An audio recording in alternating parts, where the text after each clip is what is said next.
You, John Fitzgerald Kennedy, do solemnly swear.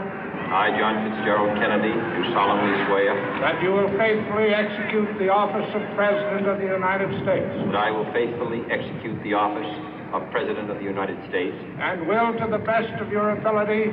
And will, to the best of my ability. Preserve, protect, and defend the Constitution of the United States. Preserve, protect, and defend the Constitution of the United States. So help you God. So help me God.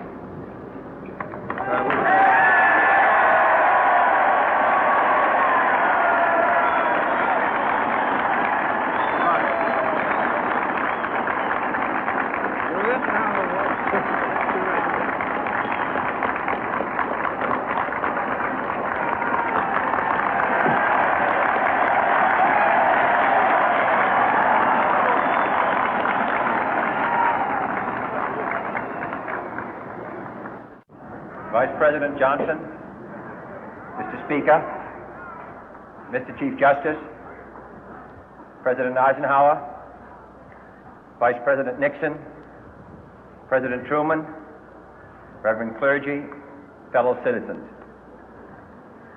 We observe today not a victory of party, but a celebration of freedom, symbolizing an end as well as a beginning, signifying renewal as well as change.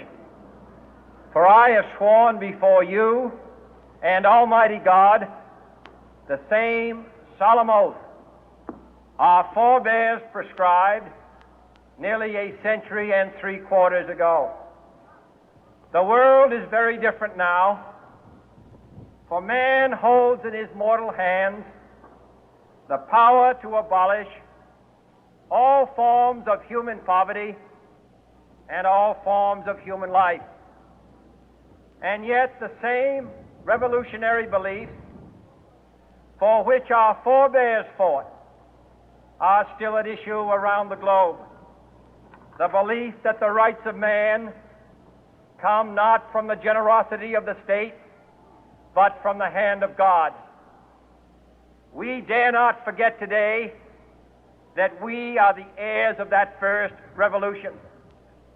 Let the word go forth from this time and place to friend and foe alike that the torch has been passed to a new generation of Americans born in this century, tempered by war, disciplined by a hard and bitter peace, proud of our ancient heritage, and unwilling to witness or permit the slow undoing of those human rights to which this nation has always been committed and to which we are committed today at home and around the world.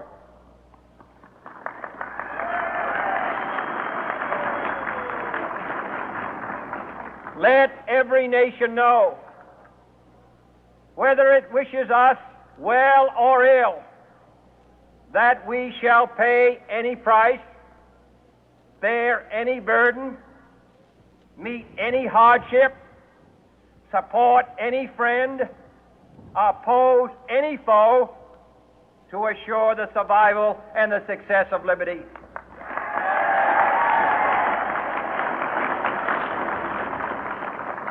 This much we pledge and more. To those old allies whose cultural and spiritual origins we share, we pledge the loyalty of faithful friends. United, there is little we cannot do in a host of cooperative ventures. Divided, there is little we can do, for we dare not meet a powerful challenge at odds and split asunder. To those new states whom we welcome to the ranks of the free, we pledge our word that one form of colonial control shall not have passed away, merely to be replaced by a far more iron tyranny. We shall not always expect to find them supporting our view, but we shall always hope to find them strongly supporting their own freedom, and to remember that in the past, those who foolishly sought power by riding the back of the tiger ended up inside.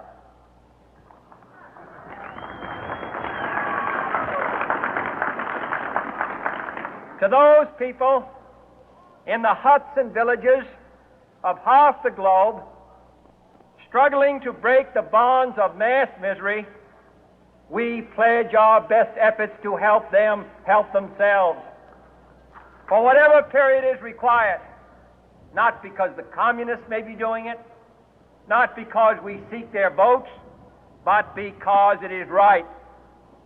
If a free society cannot help the many who are poor, it cannot save the few who are rich.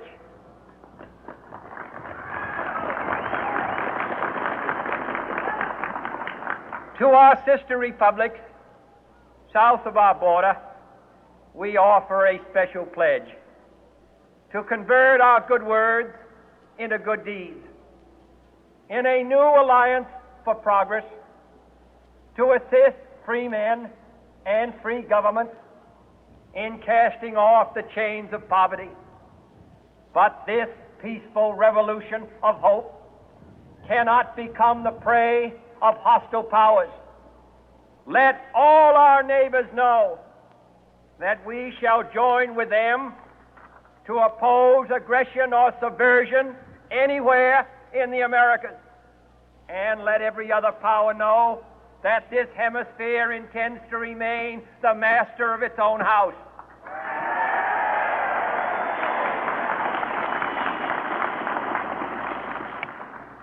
To that World Assembly of Sovereign States, the United Nations, our last best hope, in an age where the instruments of war have far outpaced the instruments of peace, we renew our pledge of support to prevent it from becoming merely a forum for invective, to strengthen its shield of the new and the weak, and to enlarge the area in which its writ may run. Finally, to those nations who would make themselves our adversary, we offer not a pledge, but a request that both sides begin anew the quest for peace. Before the dark powers of destruction, unleashed by science, engulf all humanity in planned or accidental self-destruction, we dare not tempt them with weakness, for only when our arms are sufficient beyond doubt can we be certain beyond doubt that they will never be employed. But neither can two great and powerful groups of nations take comfort from our present course, both sides overburdened by the cost of modern weapons, both rightly alarmed by the steady spread of the deadly atom, yet both racing to alter that uncertain balance of terror that stays the hand of mankind's final war. So let us begin anew, remembering on both sides that civility is not a sign of weakness, and sincerity is always subject to proof. Let us never negotiate out of fear, but let us never fear to negotiate.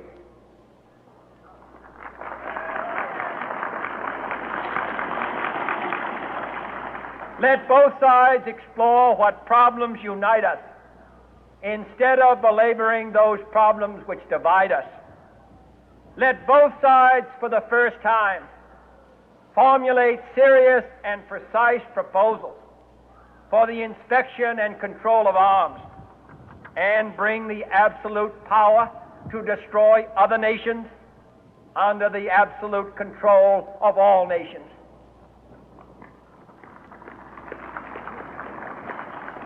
Let both sides seek to invoke the wonders of science instead of its terrors. Together, let us explore the stars, conquer the deserts, eradicate disease, tap the ocean depth, and encourage the arts and commerce. Let both sides unite to heed in all corners of the earth the command of Isaiah to undo the heavy burden and let the oppressed go free. And if a beachhead of cooperation may push back the jungle of suspicion, let both sides join in creating a new endeavor, not a new balance of power, but a new world of law, where the strong are just and the weak secure and the peace preserved.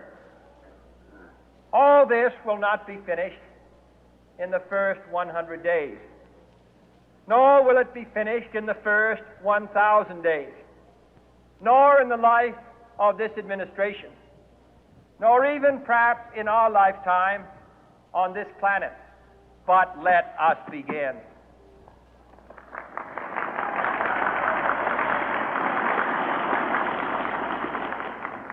In your hands, my fellow citizens, more than mine, will rest the final success or failure of our course.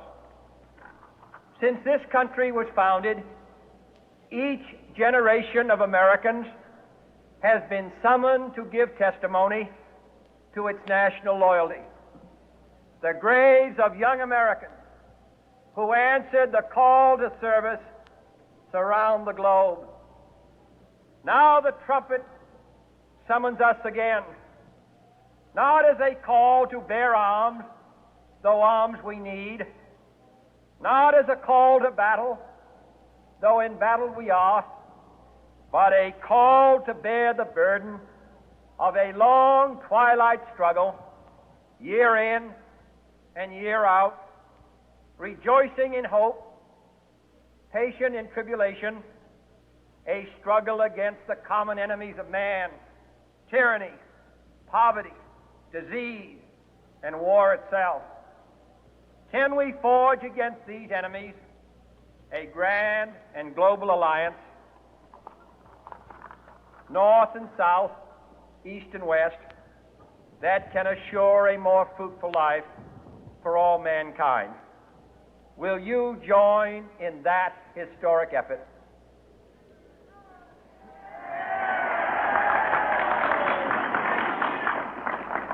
In the long history of the world, only a few generations have been granted the role of defending freedom in its hour of maximum danger.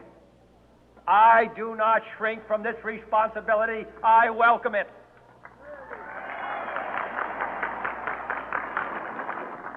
I do not believe that any of us would exchange places with any other people or any other generation. The energy, the faith, the devotion which we bring to this endeavor will light our country and all who serve it. And the glow from that fire can truly light the world.